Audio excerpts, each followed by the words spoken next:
ये कहानी मैनुअल नाम के लड़के की है जिसे अपने माता पिता के तलाक की वजह से अपने एक रिश्तेदारों के साथ रहना पड़ता है। मैनुअल 3 महीने के लिए स्पेन के दूसरे शहर में अपने चाचा हुवान के घर रहने के लिए आया था, मगर उसे स्टेशन पर काफी टाइम इंतजार करना पड़ता है। मैनुअल पहली बार अपने रिश्तेदारों से मिल रहा था और अपने माता पिता से दूर आकर वो निराश था। पर उसका अपने घर से दूर रहना जरूरी था क्योंकि उसके माता पिता एक दूसरे को तलाक देने वाले थे। मैनुअल जब हुवान के घर पहुंचा तो उसे पता चला कि उसके 3 चाचा है, जो कि ये तीनों बड़े ही पेलहरबाज आदमी हैं। ये लोग एक ही बिल्डिंग में रहते हैं, मगर उसे 3 महीनों के लिए अलग अलग घरों में रहना होगा।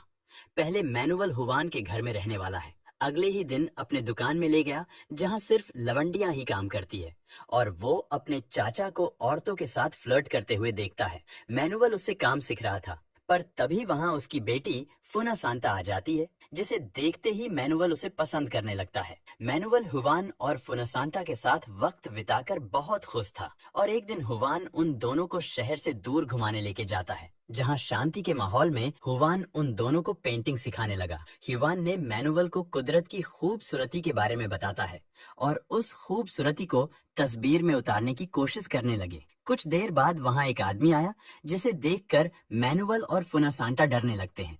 वो अजीब सा आदमी अपने आप को भगवान कहता है और हुवान के कहने पर मैनुअल ने उसे खाने के लिए उसे एक सेब देता है। फिर भी उसकी अजीब सी बातें खत्म नहीं हुई और वो फिर से कहने लगा कि मैं गायब होकर दिखा सकता हूँ। ऐसे ही अजीबो गरीब हरकतें करके चला गया और फिर हमें अगले सीन में दिखाया जाता है। फोना सांता अपनी माँ से डांस सीख रही थी और वही मैनुअल को हुवान कला के बारे में समझा रहा था। हुवन की वजह से मैनुअल कलाकारी के बारे में और कला की खूबसूरती के बारे में समझना शुरू कर दिया था, पर इस बीच उसका ध्यान फूना सांता के पूसी पर ज्यादा ध्यान था। मैनुअल धीरे धीरे फन सांता को और ज्यादा पसंद करने लगता है और ये बात फना सांता भी समझने लगी थी, क्योंकि वो भी मैनुअल को भी पसंद करने लगी थी। इसीलिए वो दोनों हर समय एक दूसरे के साथ रहते थे। इसी बीच फुना सांता को लगता है कि मैनुअल खुश नहीं है, उसे बेहतर महसूस कराने के लिए अपना लालीपाप चाटने के लिए दे देती है और कहती है, मैं तुमसे कभी भी अलग नहीं रह सकती हूँ। उस दिन मैनुअल को एक राज की बात बताती है, जिसे वह जानकर हैरान हो गया। फुना सांता ने बताया कि उनके चाचा फार्लैंडो असल में गे है। ये बात कोई नहीं जानता। हुवान के घर रहने के बाद अगले महीने मैनुअल फार्लैंडो के साथ रहने लगा और उनकी बेकरी का काम समझने लगा। ह्यूवन की तरह फार्लैंडो एक कलाकार है और जाइलो बजाया करता है। जाइलोफोन बजाते देख मैनुअल को म्यूजिक का जादू सवार हो जाता है। फार्लैंडो ने बताया कि जीनियस बनने के लिए कुछ सालों तक मेहनत करनी पड़ती है। अगर एक दिन भी मेहनत में कोई कमी रह जाएगी तो म्यूजिक हमारा साथ छोड़ देती है। फार्लैंडो का अफेयर उसके असिस्टेंट पेलू के साथ चल रहा था और ये बात मैनुअल जानता था। फार्लैंडो की पत्नी बी एड्रेस इस बात से नाराज थी। उसका पति काम पे ध्यान नहीं देता है, पर फार्लैंडो का कहना था कि ये काम उसे खुशी नहीं देता, सिर्फ पेलो से खुशी मिलती है। एक दिन उसका असिस्टेंट पेलू ने बताया कि मेरी शादी होने वाली है, इसलिए फार्लैंडो को छोड़ना होगा। उन दोनों के बीच हो रही सारी बातें मैनुअल और फुनसांता सुन रहे थे।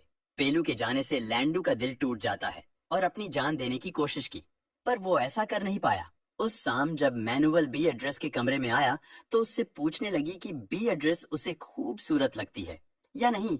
मैनुअल से अजीबो गरीब बातें पूछने लगती है। तब मैनुअल ने फार्लैंडो और पेलू के बारे में उसे बता देता है। इस अफेयर के बारे में जानकर बी एड्रेस मैनुअल से इस अफेयर को राज रखने का वादा करने के लिए कहती है और फार्लैंडो से नाराज होने की बजाय बी एड्रेस उसे संभालने लगी, जिसके बाद उसे बेहतर महसूस कराने की कोशिश भी करती है। मैनुअल एक नई दुनिया देख रहा था और इस दुनिया में उसे फुनसांता के साथ खुशी मिल रही थी। उस दिन अचानक उन्हें 2 अनजान लोगों को छत पर आते देखा। तब फुनसांता ने बताया कि वो अमेलियो की बेटी लोली और उसका बॉयफ्रेंड है, जो गाजा लेकर वहां से भागा है। फुनसांता को तब कुछ नजर आया और वो कहने लगी कि मेरे घर में कुछ गलत हो रहा है। घर की ओर जाने पर उन्हें पता चला कि फार्लैंडो की मौत हो गई है। हर कोई परेशान था, मगर उन सब से ज्यादा परेशान बी एड्रेस थी। उसने बताया कि अचानक से जमीन पर गिर पड़े और उसकी मौत ही गई। हुवान और उसके बड़े भाई अमेलियो ने फार्लैंडो को जमीन पर बेहोश देखा। उन्हें समझ आया गया कि दिल का दौरा पड़ा है। सही समय पर अमेलियो उसे बचाने में कामयाब हो जाता है। उस दिन के बाद मैनुअल अमेलियो के घर में रहने लगा अमेलियो की बहन मार्गरीटा मैनुअल को पढ़ाने लगी, पर मैनुअल उसे और अमेलियो की पत्नी लूला को परेशान करता रहा।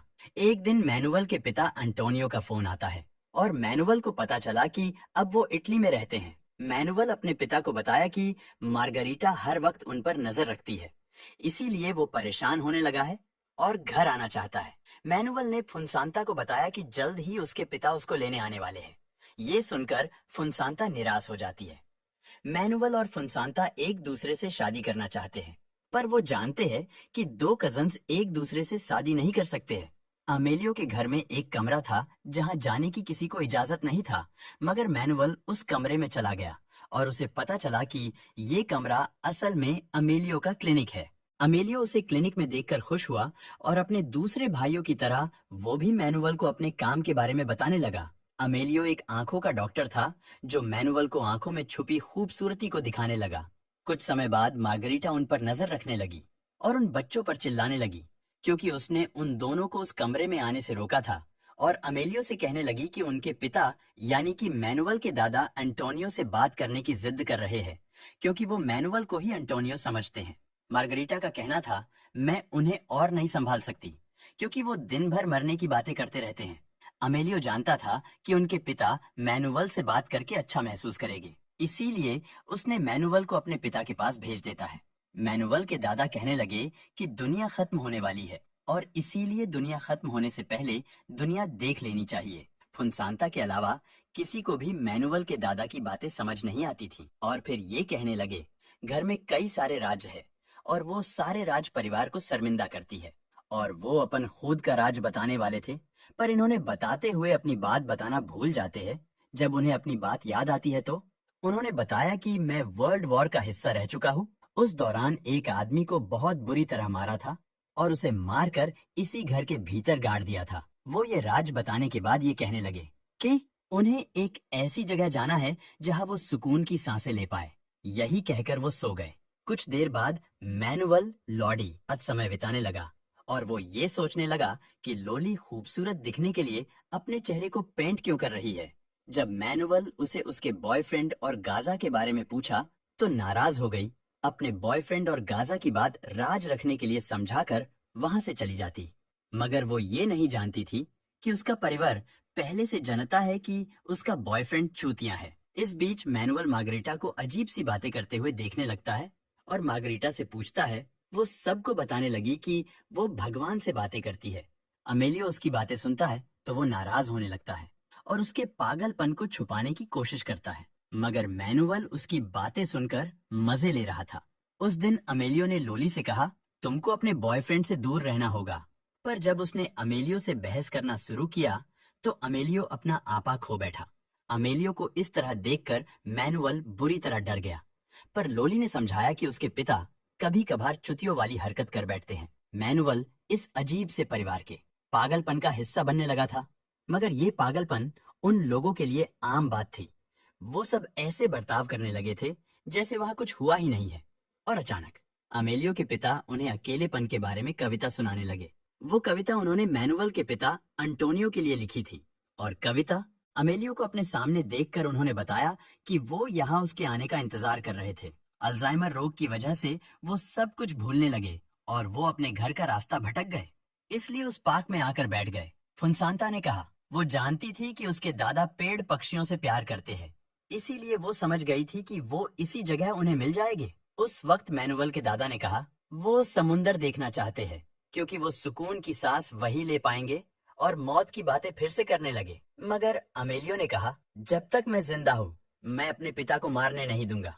अमेलियो ने वादा किया उन्हें समुंदर के पास ले जाएगा, और ये सुनकर वो बहुत खुश हुए।